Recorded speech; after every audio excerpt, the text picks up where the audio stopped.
Hello বন্ধুরা, সবাইকে শুভ সকাল। আর সঙ্গে খুবই আনন্দিত জয়গুরু। তো আমরা যাব প্রার্থনায়। তো সব রেডি হচ্ছে, সব চান টান হয়ে গেছে। এখন বাজে তার 5টা, এখন 5টা বাজে, 5টা 15 প্রার্থনা আছে। তো চলো আমরা বাইরে বেরিয়ে পড়িছি, দেখতেই পাচ্ছ। তা এখন 5টা বাজে, তো তোমরা দেখতেই পাচ্ছ এখানে কতটা হয়েছে। আর সব প্রার্থনায় আসছে, আমরাই মনে হচ্ছে যেন লাস্ট হয়ে গেছি। অন্ধকার থাকতে থাকতে সব আসে, জানো তো। এই দেখো যতটা পাচ্ছি তোমাদের দেখানোর চেষ্টা করছি। রাস্তাটা কতটা ফাঁকা, দোকানপাট এখনও খোলেনি। এবার সব খুলবে, এক এক এক এক করে খুলবে। প্রার্থনা হয়ে গেলেই খুলবে। প্রার্থনার পরে পরে সব দোকানপাট খুলে যায়, জানো তো। তো চলো তোমাদের যতটা। আর এই পিছন দিকটা দেখতে পাচ্ছ সাদা বিল্ডিংটা, এটা হলো আনন্দবাজার, জানো তো। বিশাল বড় আনন্দবাজারের বিল্ডিংটা।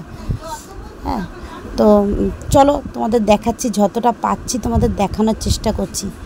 আর সামনে একটা বিশাল বড় অনুষ্ঠান আছে, তো তার জন্য আরও দোকান হচ্ছে, আরও সব থাকার বাড়ি হচ্ছে। আর ঠাকুর বাড়িতে সব থাকে, আমরাও ঠাকুর বাড়িতেই আছি।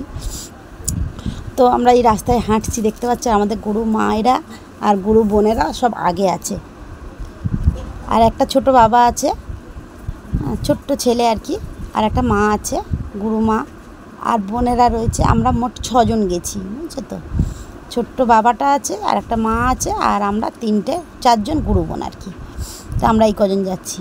আর এই যে সামনে ওরা দেখতে পাচ্ছ তোমরা, গুরু বোনেরা সামনে আছে, আমি অনেকটা পিছিয়ে গেছি এই আর কি। তো তোমাদের দেখাতে দেখাতে নিয়ে যাচ্ছি বলে ওই জন্য আমি অনেকটা পিছিয়ে আছি, বুঝেছো। তা এইটা হলো, দেখো এই যে সাইডে, এটা হলো